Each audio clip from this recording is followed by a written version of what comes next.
Cette musique, Jean-Louis Huguenot l'interprète depuis 2 ans.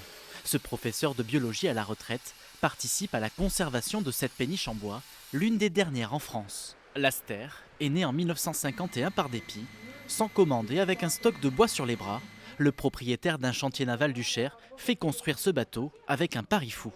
Il l'a construit pour une traction animale parce qu'il voulait concurrencer les bateaux de fer qui étaient déjà motorisés. 70 ans plus tard, une dizaine de bénévoles restaurent la péniche chaque mercredi, ici, dans ce haut lieu de la batellerie française. Saint-Jean-de-Beaune, c'est le premier port fluvial de France, où il y a plein de bateaux. Avant, c'était l'endroit où l'affrètement des péniches était très important. Il y a très peu de péniches maintenant qui font du transport. Et donc le fluvial, c'est un souvenir à ne pas oublier. Ne pas oublier l'histoire de l'Aster, motorisé après 3 années de service. Transporteur de marchandises vers le nord, d'enfants en classe verte dans les années 70, puis de croisiéristes, l'Aster mène plusieurs vies avant de rester à quai, devenu non conforme aux normes européennes.